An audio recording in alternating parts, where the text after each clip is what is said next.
Que el Señor les bendiga, queridos hermanos y amigos que nos siguen a través de estas emisiones. Hoy es un día especial, Jueves Santo. Se recuerda la última cena de Jesús con sus discípulos. Tal vez nos podemos preguntar qué sucedió durante la cena. ¿Cuáles fueron las cosas que pasaron durante ese tiempo que el Señor estuvo con sus discípulos? Hay muchos temas importantes que se dieron durante este encuentro de Jesús con sus discípulos. Trataremos de ver las cosas más importantes que realmente son dignas de resaltar. El motivo del encuentro era la celebración de la Pascua, que recordaba la liberación de la esclavitud en Egipto. Por este motivo Jesús envía a 2 de sus discípulos para poder ir al lugar que Él ya había dispuesto para preparar la cena. Dice la palabra que cuando llegó la hora, y esto lo encontramos bien en la Biblia, muy claro, se sentó a la mesa con los 12 discípulos y les dijo: «¿Cuánto he deseado comer con vosotros esta Pascua antes que padezca? Porque os digo que no la comeré más hasta que se cumpla en el reino de Dios». Qué deseo tenía el Señor de estar esa última reunión con los suyos, con sus discípulos, y anunciarles que esa era la última vez que estaba con ellos aquí en la tierra hasta que realmente pudiera cumplirse en el reino de Dios. Cuando comenzamos a observar el desarrollo de este encuentro, de esta cena, en primera instancia se evidencia algo muy importante que a veces no lo tenemos en el contexto de la cena del Señor. Y me refiero a la enseñanza de Jesús sobre la humildad. Dice el Evangelio de Juan en el capítulo 13 que después que se habían sentado a la mesa, que habían comenzado, Jesús se levantó de la cena y se quitó su manto y tomando una toalla la ciñó, luego puso agua en un lebrillo y comenzó a lavar los pies de los discípulos y a enjugarlos con la toalla con que estaba ceñido. Qué importante esto. Jesús lava los pies de los discípulos. Por supuesto, esto pareció inapropiado en principio a los discípulos y especialmente a Pedro. Cuando el Señor llega a Pedro para lavarle los pies, Pedro se opuso con insistencia. ¿Cómo podía ser que Jesús le lavara los pies a él? Por supuesto, la respuesta de Jesús fue muy convincente. Jesús le dijo: «Si no te lavare, no tendrás parte conmigo». Y podemos decir, hermanos, que más allá de estar estableciendo el lavamiento de pies, Jesús está enseñando con su ejemplo el camino de la humildad. El principio básico que hay que reconocer, y de una sola manera, de que para poder ser bienaventurado y para poder ocupar un lugar de privilegio en la presencia de Dios, el camino es el camino del servicio por amor y el camino de la humildad. De nada vale que nos lavemos los pies los unos a los otros siguiendo como un rito lo que Jesús hizo con sus discípulos si realmente no hemos comprendido que el verdadero punto está en la humildad, el de servirnos por amor los unos a los otros. Entonces, no solamente comporta esta enseñanza de la humildad el poder lavarnos los pies, sino esto demanda de nosotros una vida de humildad, de amor y de servicio en favor de aquellos que nos rodean. A continuación, el Señor anuncia algo muy terrible, muy triste, porque anuncia la traición de Judas. El Evangelio de Mateo dice lo siguiente, que mientras comían, Jesús dijo: «De cierto os digo que uno de vosotros me va a entregar». Y entristecidos en gran manera comenzó cada uno de ellos a decirle: «¿Soy yo, Señor?». Entonces él respondiendo dijo: «El que mete la mano conmigo en el plato, ese me va a entregar. A la verdad, el Hijo del Hombre va según está escrito de él, mas ay de aquel hombre por quien el Hijo del Hombre es entregado. Bueno le fuera a ese hombre no haber nacido.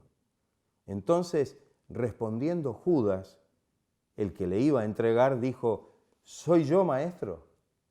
Y Jesús le dijo, tú lo has dicho. El Evangelio de Juan acota algo importante, que después de comer el bocado, Satanás entró en el corazón de Judas. Y entonces Jesús le dijo, lo que vas a hacer, hazlo más pronto. Qué fuerte este momento. Eran 12 los que el Señor eligió para que pudieran estar con Él, para que pudieran acompañarlo y estar con Él en su ministerio terreno, pero por sobre todas las cosas preparar este puñado de hombres para que ellos pudieran luego continuar la obra de extender el mensaje del reino de Dios hasta lo último de la tierra. Sin embargo, uno de ellos fue el que lo traicionó, Judas. Una experiencia terrible y sabemos cuál fue el final, porque haber vendido al Señor por 30 piezas de plata en realidad no le sirvió en absoluto, porque luego, tirando el botín que había cobrado por la entrega del Señor, se ahorcó. La reunión sigue transcurriendo y aquí el Señor les habla de algo que también llama la atención y que a veces tampoco lo relacionamos el hecho con este contexto de la cena del Señor. Jesús les da un nuevo mandamiento. Pocos reparan en este anuncio. Jesús le dice a los discípulos, un nuevo mandamiento os doy, que os améis los unos a los otros como yo os he amado, que también os améis unos a otros. En esto conocerán todos que sois mis discípulos si tuviereis amor los unos con los otros. ¿En qué consiste este nuevo mandamiento? Porque en realidad la ley dice claramente, amarás a tu prójimo. Sin embargo, lo que el Señor está diciendo difiere en algo tan importante. Es evidente que la ley dice que amarás a tu prójimo como a ti mismo, pero el Señor está renovando el mandamiento del amor mutuo, el amor entre nosotros, diciendo algo que es muy diferente. Ya no amarnos, amar a los demás o amarnos entre nosotros como nos amamos a nosotros mismos, sino como el Señor, como Jesús, nos amó a nosotros. Y allí hay una gran diferencia, porque en realidad necesitamos de ese amor para amar a otro como el Señor nos amó. Esto infiere el hecho de que el Señor debe derramar su amor en nuestros corazones para que podamos practicar este mandamiento que es nuevo, en el nuevo pacto que el Señor está ahora realmente sellando. Es necesario que podamos ser llenos del amor de Dios para cumplir este mandamiento y de esta manera poder amar a los demás, poder amarnos unos a otros como Jesús nos amó a nosotros. La reunión, el encuentro sigue adelante y Jesús hace otro anuncio, que también es un anuncio difícil. Jesús va a anunciar la negación de Pedro. En el contexto de lo que el Señor les decía en relación con su muerte, Jesús les estaba hablando a ellos en relación con lo que iba a venir inmediatamente. A donde yo voy, ustedes ahora no pueden venir. Entonces Pedro dice, Señor, ¿a dónde vas? Jesús le respondió, a donde yo voy, no me puedes seguir ahora, más me seguirás después. Le dijo Pedro, Señor, ¿por qué no te puedo seguir ahora? Sabemos que Pedro tenía una personalidad impulsiva y no podía comprender el por qué no podrían seguir al Señor como lo habían seguido durante 3 años. El Señor ahora estaba hablando de que Él iba a enfrentar la cruz, iba a ser crucificado, iba a ser muerto. Evidentemente en eso no lo iban a seguir ahora, sí lo iban a seguir después, porque muchos de ellos fueron mártires por el mensaje del Evangelio. pero Pedro le costaba entender. Entonces Pedro le dijo, Señor, ¿por qué no te puedo seguir ahora? Mi vida pondré por ti. Y Jesús le responde, ¿tu vida pondrás por mí? Le responde con una pregunta. De cierto, te digo, no cantará el gallo sin que me hayas negado 3 veces. Qué terrible verdad. Pedro habrá quedado pensando, posiblemente esta palabra lo habrá dejado conmovido a Pedro y habrá dicho, no, esto yo no lo voy a hacer jamás, esto no va a pasar nunca. Sin embargo, tiempo después, muy pocas horas después, Pedro había negado al Señor. Y cuando negó al Señor las 3 veces, escucha que canta el gallo y recuerda las palabras de Jesús. Dice que Pedro se fue amargamente, estaba con un corazón angustiado, la amargura llegó sobre su corazón. Y sabemos que el Señor después toma su tiempo, después de resucitado, para poder restaurar su vida después de lo que había acontecido. El próximo tema al cual me voy a referir es el punto central. La importancia central de esta cena es la institución de la Cena del Señor. El significado de la misma señala el sacrificio de Cristo y su muerte expiatoria a nuestro favor. Su cuerpo quebrantado como la ofrenda aceptable e irrepetible es la ofrenda que Dios aceptó y de una vez y para siempre, y el derramamiento de su sangre preciosa, que fue el precio que Él pagó para nuestra redención.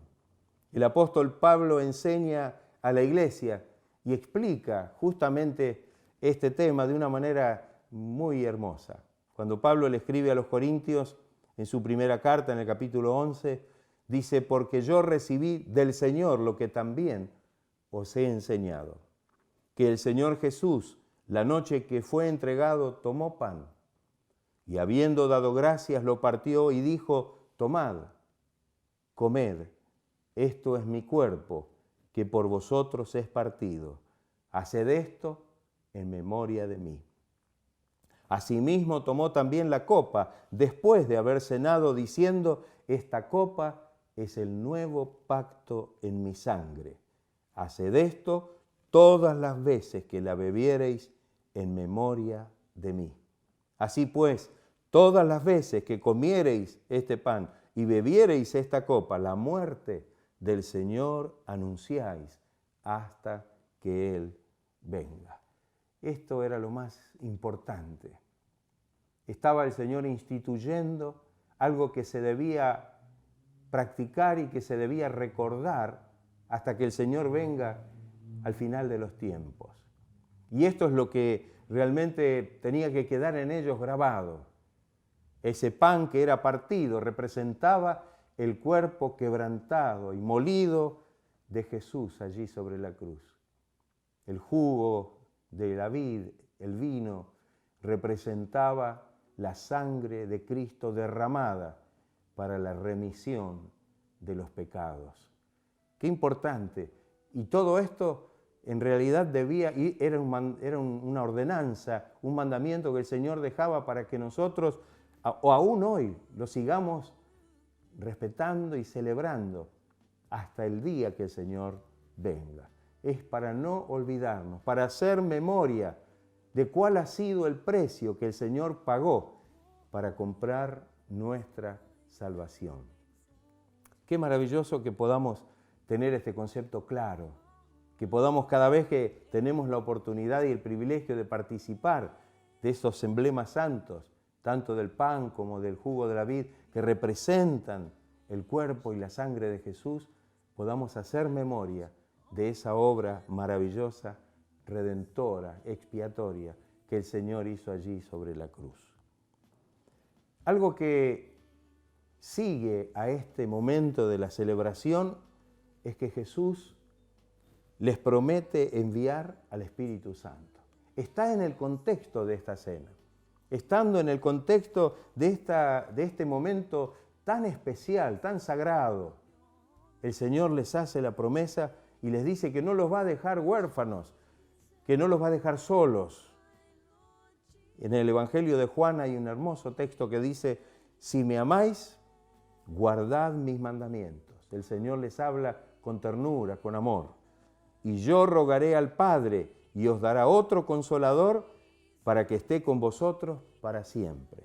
El Espíritu de verdad, al cual el mundo no puede recibir porque no le ve ni le conoce, mas vosotros le conocéis porque mora con vosotros y estará en vosotros. Os he dicho estas cosas estando con ustedes, mas el Consolador, el Espíritu Santo, a quien el Padre enviará en mi nombre, Él os enseñará todas las cosas y os recordará todo lo que yo os he dicho. Qué maravilloso. En este contexto donde el Señor está prácticamente despidiéndose de sus discípulos, diciéndoles que ahora tenía que dejarlos, les dice, no los voy a dejar solos, les voy a enviar al Espíritu Santo, les voy a enviar al Consolador. Y fíjense que hay una cosa tan importante en este anuncio, porque Jesús, aún después de resucitado, cuando se encuentra con ellos y se presenta ante ellos, el Señor les recuerda de una manera muy importante esta promesa. Porque dice que estando juntos, después en este encuentro que tuvo cuando Cristo ya había resucitado, les mandó que no se fueran de Jerusalén, sino que esperasen la promesa del Padre, la cual les dijo, oísteis de mí. Porque Juan el Bautista, ciertamente bautizó con agua, mas vosotros seréis bautizados con el Espíritu Santo dentro de no muchos días. Y recibiréis poder cuando haya venido sobre vosotros el Espíritu Santo, y me seréis testigos en Jerusalén, en toda Judea, en Samaria y hasta lo último de la tierra. ¡Qué maravilloso!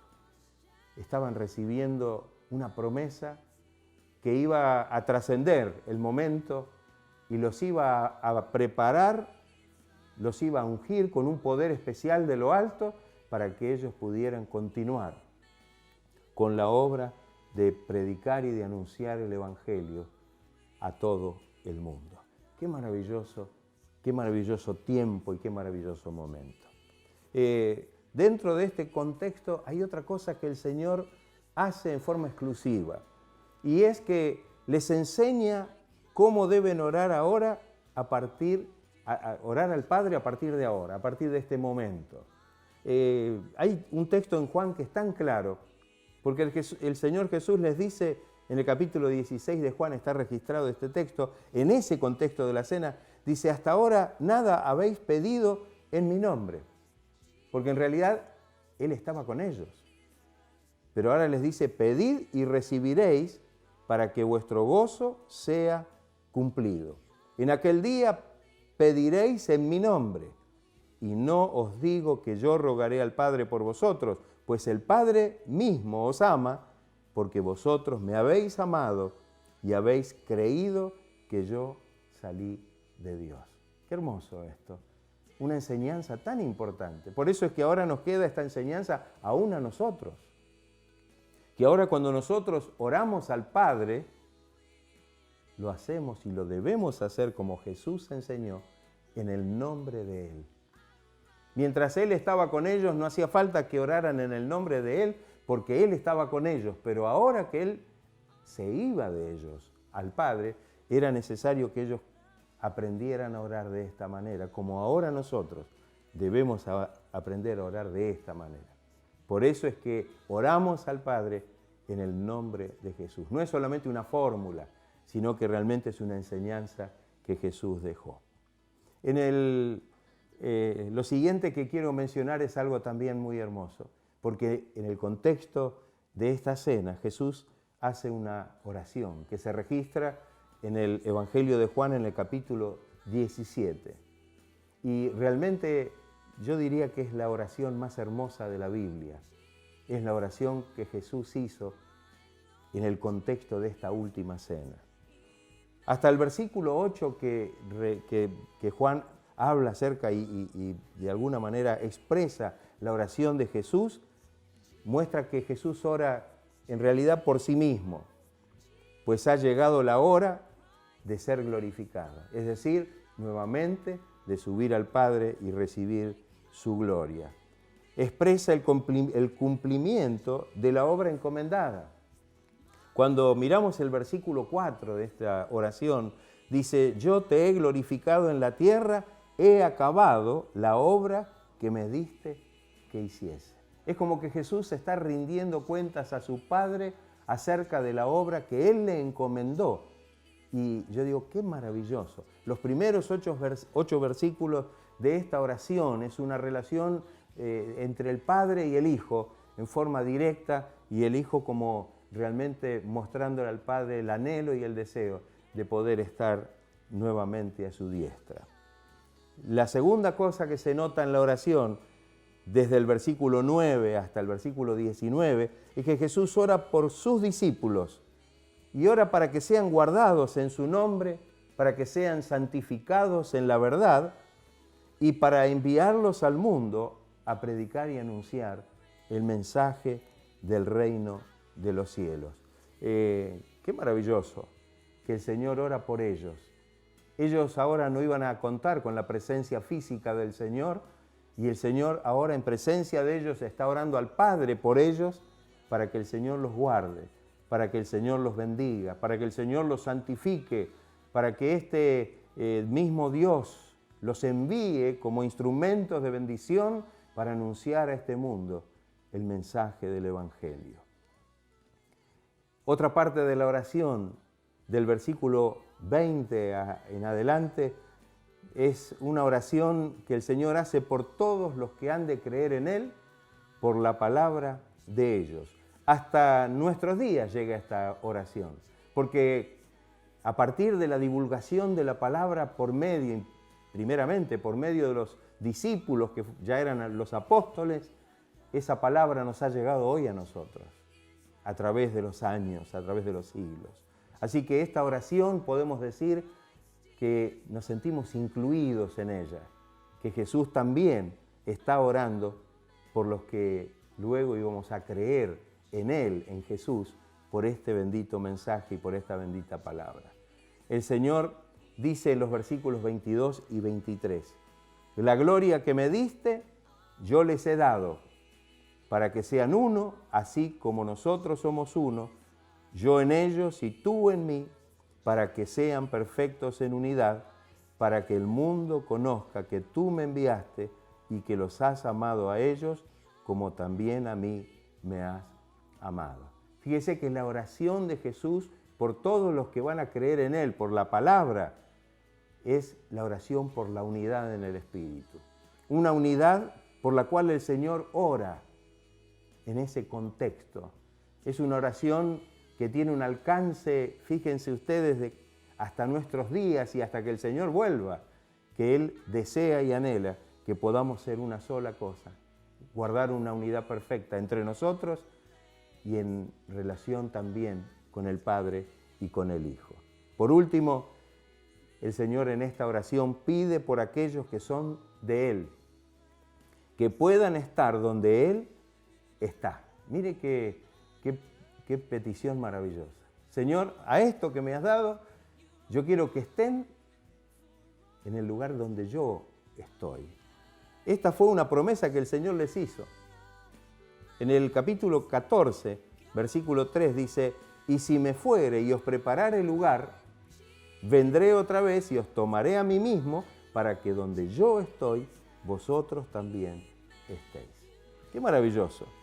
Es algo que verdaderamente nos llena de gozo. Sabemos que tenemos un lugar preparado allí en el cielo para que nosotros podamos realmente un día estar donde Él está, participar de su gloria. El apóstol Pablo, cuando escribe a los Efesios, dice que nos hace sentar en los lugares celestiales con Cristo Jesús. ¡Qué privilegio tan maravilloso! Lo último que quiero mencionar es que el versículo de Mateo capítulo 26, versículo 30, dice que antes de salir hacia el huerto, hacia el monte de los olivos, hacia el huerto de Getsemaní, dice que cantaron el himno. Dice el versículo, y cuando hubieron cantado el himno, salieron al monte de los olivos. Muchas veces nos hemos preguntado qué himno habrán cantado, cuál habrá sido el himno que entonaron. Sabemos que el himnario de ellos y el himnario del pueblo de Israel era el libro de los Salmos. Y indagando un poco, encontré que realmente ellos cantaban en la celebración de la Pascua el Jalel, que son los salmos del 113 hasta el 118, llamados así porque comenzaba con la palabra Jalel, aleluya. Yo digo, qué maravilloso. Según la tradición judía, después de beber la segunda copa se cantaba la primera parte de este himno, y eran los salmos 113 y 114, y seguramente eso se había respetado y se había hecho durante la cena. Y después de beber la cuarta copa se cantaba la segunda parte del Jalel, que eran los salmos 115 al 118, para así terminar la comida. Sabemos que después de este himno, después de esta alabanza donde se glorifica al Señor, donde se le da gloria al Señor, donde realmente se alaba la grandeza de Dios, Jesús tenía que salir y tenía que ir a enfrentar la cruz. Que el Señor nos ayude para que en el contexto de lo que hemos hablado podamos comprender realmente qué importante fue esa última cena. No fue solamente que compartieron un pedazo de pan y compartieron tal vez una copa de jugo de la vid, sino que realmente hubo tantas cosas que mencionamos que nos han quedado a nosotros hoy como enseñanza para nuestra relación con Él y para nuestra vida cristiana y para nuestra esperanza. Dice la palabra que cuando estamos participando de la Santa Cena, recordando justamente esta cena, esta última cena, no solamente miramos hacia atrás al recordar la obra de Cristo, sino también miramos hacia adelante, esperando su pronta venida. Que el Señor nos ayude, que podamos realmente disfrutar este tiempo con el Señor y saber que esto es parte de nuestra fe y esto es algo que realmente llena nuestros corazones. Hermanos, que el Señor los bendiga ricamente. Vamos a hacer una oración y si hay quienes están necesitando, teniendo alguna necesidad espiritual, física o material, que el Señor pueda estar obrando con su gracia y con su gran misericordia. Señor, gracias por este momento, este tiempo de compartir tu palabra y de descubrir tantas cosas hermosas a través de ella. Pedimos, Señor, que nos ayudes a retenerlas en nuestro corazón, porque muchas de ellas son enseñanzas que tienen que ver con nuestra vida hoy. Señor, ayúdanos, Señor, para que podamos identificarnos con esta fe maravillosa. Bendice a todos aquellos que están padeciendo, que están teniendo una necesidad, sea física, sea espiritual o sea material. Señor, tú eres poderoso para suplir toda necesidad. Obra con poder. En el nombre de Jesucristo lo pedimos y para gloria de su nombre. Amén. Que el Señor los bendiga ricamente. Mañana nos estaremos encontrando para poder también recordar en el Viernes Santo la crucifixión de Cristo y vamos a estar hablando acerca de este tema tan importante para nosotros. Que el Señor los bendiga ricamente. También les digo que el día domingo vamos a tener una emisión especial con una reunión con el motivo de la resurrección de Jesucristo, que va a ser muy hermosa y que vamos a poder compartir juntos esta hermosa bendición. Por supuesto, cada noche, 22 horas, estaremos escuchando la reflexión al terminar una jornada. Que el Señor los bendiga ricamente.